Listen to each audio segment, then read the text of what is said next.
All right, welcome to the Black Seats. I'm Suge. This is presented by Suge Me the Mooney. Check out Suge Me the Mooney podcast on all streaming services: Google, Apple, Spotify, SoundCloud. We're everywhere. Just check us out. Give it a listen. Check out our other stuff on YouTube as well as the other episodes of the Black Seats. So today is something I've been talking about on the show for a while. Something very near and dear to me because you know, baseball is my favorite sport. Um African American, so the history of blacks in baseball is something that's very important to me. As a matter of fact, one of my first school projects was a report or essay or something like that on the Negro Leagues and a whole study on them. So that introduced me to a whole bunch of names and people that seldom are known, but I learned about them and they always stuck with me through time because like for as long as anyone who casually watched baseball, you're familiar with Jackie Robinson, um, because he was the person that broke the color barrier and led the way for a lot of our favorite um, African American baseball players, as well as our favorite Afro Latino baseball players, to be able to play Major League Baseball for the American and the National League. But what I have come to find out is that he was not the first black baseball player. Um, there were actually people that predated him by almost 50 or 60 years. So I'm doing a series. It's going to be about the history of blacks in baseball, the before, the during, and the after. It's going to cover the era before the Negro Leagues were established, the entire Negro Leagues, and up until Jackie Robinson signing, and then Jackie Robinson signing, and the aftermath of that, um, which leads to the current era of baseball that we are in now. Over the past 60 or 70 years or so.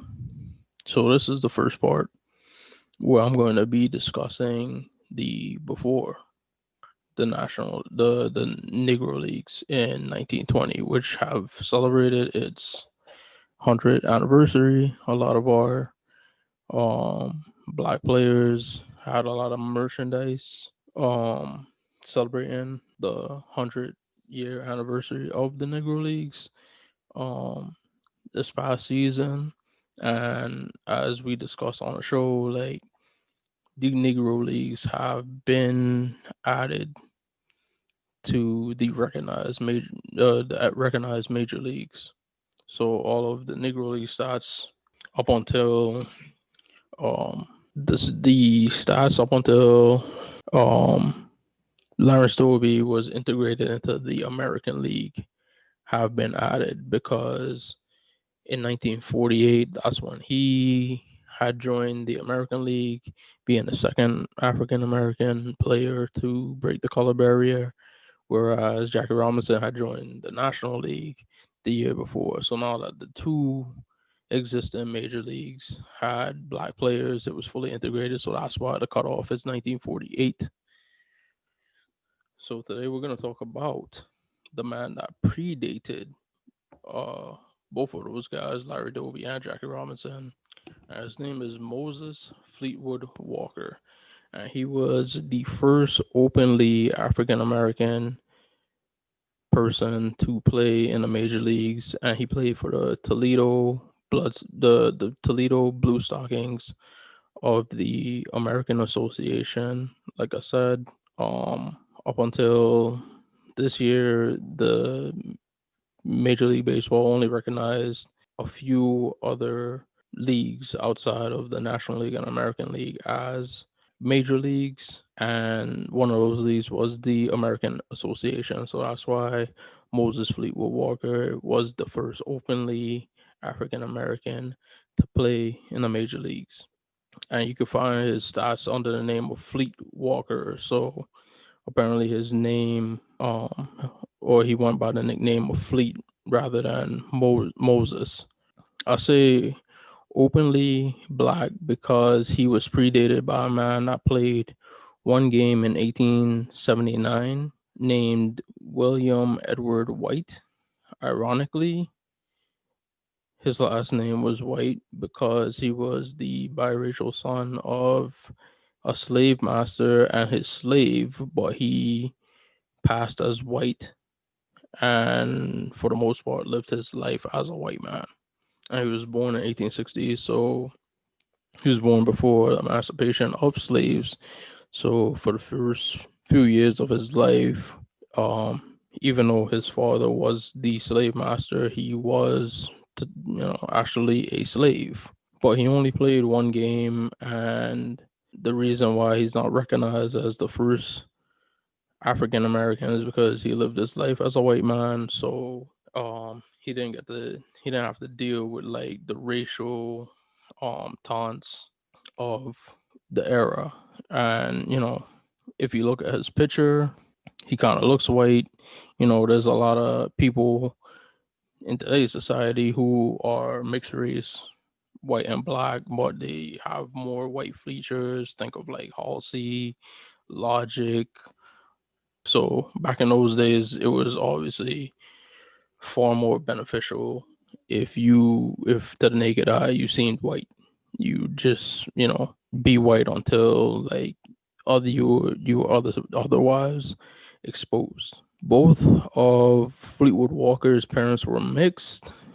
He played at Oberlin College, that's located in Ohio. Then he was recruited to Michigan. Michigan was doing really bad at the catcher position. So what they would do, they would hire like semi-pro players, probably give them like some easy classes and give them some passing grades, but like otherwise they hired them to play baseball. So it's ironic if you think of like the Fab Five in Michigan, where their NCAA accomplishments were stripped because a guy in Michigan was helping them out to get like some McDonald's every now and again. Where back in the 1800s, it was guys were taking like actual like pro players to put on their collegiate teams in order to win, because they otherwise couldn't fill that position. So Fleetwood Walker was a really good catcher. He was known for hitting long home runs. Mind you, this is back in the day where the fences were way out, so a long home run might be like an inside the park home run. And in his post college life, he signed with the White Sewing Company semi pro team in Cleveland, and the Louisville team that opposed them took issue with playing against them because Walker was black. And on the same day he was supposed to play Louisville, he was turned away at the team's hotel. Walker's team chose to substitute a player at catcher for one inning, and eventually, after that one inning, that player faked an injury in order to bring Walker in. And he was hesitant because he knew, like, if they made like a stir before the game, like they'll, make a stir after the game or during the game if, they saw some, what they thought to be funny business going on. So they protested and he was taken out of the game, and they moved their third baseman to catcher. Eventually, he found himself in the American Association, and the powers that be in the American Association actually had fierce debates over whether or not to allow him to play, being that he was black. And eventually, he was allowed to play for the Toledo Blue Stockings. And during that time in the American Association, the fiercest opposition to just him simply playing baseball was by Cap Anson. Um, as I said before, the American Association is a recognized major league. So Cap Anson is like one of the people when you look at like the all-time hits list, like he's up there. He was elected to the Baseball Hall of Fame in 1939. So this is a world famous baseball player, but he was also like a world famous. He was also a world famous racist during a game against the Chicago White Stockings, um, whom I believe predated today's Chicago White Sox. His manager Charlie Morton, not this Charlie Morton, but actually this Charlie Morton, called his bluff by threatening to withhold Caps teams' gate receipts for forfeiting. So these were two teams that were playing an exhibition, either in Chicago or in Toledo, or maybe even somewhere in between. You know, not many places had major league teams, so sometimes they would play around the Midwest. And they would sell tickets before the game, obviously. And if like one team refused to play, it would be a forfeit. So if you forfeited after they already collected people's money and stuff like that, and one team wasn't the forfeitor, but the benefit of the forfeit, obviously they would keep the other team's receipts. Like you don't get paid. You said you didn't want to play. All right, you didn't want to play. We had to cancel this game. Now we're taking your half of it to cover the losses and make sure that our guys got paid because they were ready to play. And upon hearing that, Cap Anson begrudgingly played but said, "We'll play this here game, but won't play never no more with the nigger in." And then he faced even more racist nonsense, such as a pitcher calling him the best pitcher he worked with. So he respected his playing ability, but didn't respect him as a man because he was black. And he expressed that by crossing up on purpose. And if you're not familiar with baseball, pitchers have different pitches, and they have to throw them in certain locations. So them and the catcher, the pitchers and the catchers would have signs where the catcher would throw up a sign and the pitcher would agree to it, and that sign would tell you what kind of pitch to throw and where to throw it.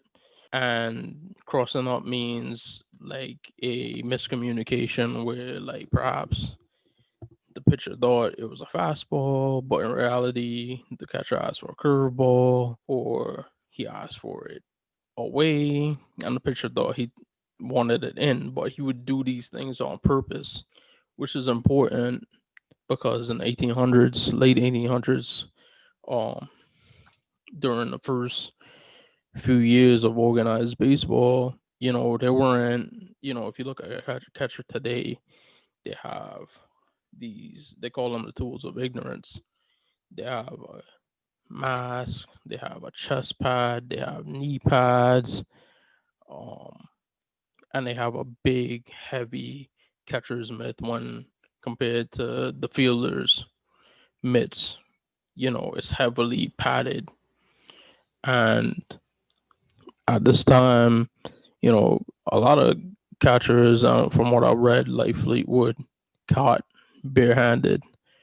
So your palm and the bones in your hands would take a beating during the game, as well as other body parts when you missed a catch on like pass balls or wild pitches and stuff like that.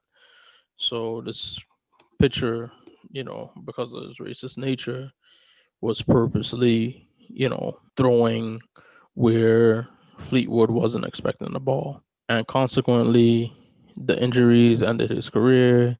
Yes, he was able to play for a few minor league teams, but he didn't play in the major leagues anymore.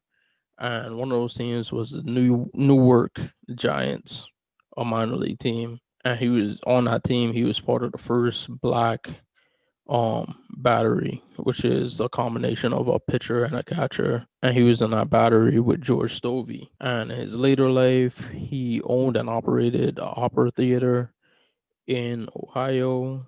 And he was also an inventor. He patented different things, successful in some, but not overall successful. And ironic for the time, he actually got into a altercation with some white men, hurling racial slurs towards him.